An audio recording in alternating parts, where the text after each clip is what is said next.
जय श्रीराम मित्रांनो, 365 हार्डचा आज आपला 233वा दिवस आहे. आजचा दिवस खूप स्पेशल होता आपल्यासाठी. आज माझा बर्थडे पण होता, त्यामध्ये हा चॅलेंज पण पूर्ण करतोय. आज खूप जास्त गोड खाल्ला तुम्ही माझ्या बर्थडे निमित्ताने. मस्त सकाळी उठलो, सकाळी उठून डेली रुटीन फॉलो केलं, 3-4 पोजिंग केले. आज खूप दिवसानंतर पोजिंग केले, थोडं बरं वाटत होतं. पोजिंग झाल्यावरती फ्रेश झालो, फ्रेश होऊन जिमला निघालो. जिम मध्ये बसलो, ती सगळं काम संपून वर्कआउट चालू केला. आज मॉर्निंगलाच वर्कआउट केला तुम्ही. वर्कआउट मी आज शोल्डर घेतला होता. त्या शोल्डरसाठी शोल्डर ओव्हरहेड बार्बेल प्रेसचे 4 सेट घेतले होते. त्यानंतर डंबेल फ्रंट रेजिस्टचे पण आपण 4 सेट घेतले होते. त्याच्यावर पण 12-12 रिपिटेशन ठेवले होते. त्यानंतर मशीन रिव्हर्स बॅक फ्लायचे पण एक कॉन्स्टंट वेट ठेवलं होतं. हेवी होतं यामध्ये, त्याचे रिपिटेशन जरी कमी ठेवले होते आपण. त्यानंतर डंबेल साइड रेजेसचे पण आपण 4 सेट घेतले होते. त्याच्यामध्ये लाईट वेट होतं आणि रेपिटेशन थोडे हाय होते. त्यानंतर वर्कआउट संपून पोजिंग चालू केली. 3-4 पोजिंग केले. शोल्डर चेक करतो कसे आले, मेन फिक्सचे पोजिंग केले. एकदम मस्त पंप झाले शोल्डर. सकाळी पण मस्त वर्कआउट संपून आज खूप दिवसानंतर एक मी बर्गरचा मील घेतला होता.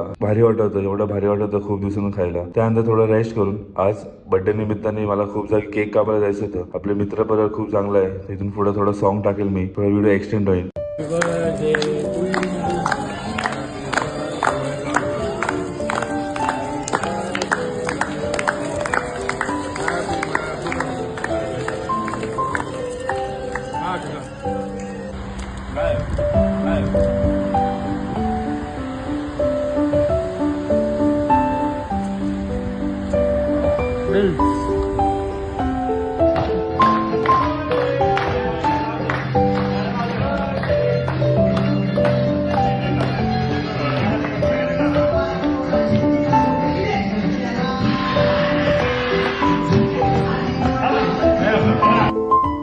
त्यानंतर आपण बाहेरच आपला एक मील घेतला. जय श्रीराम.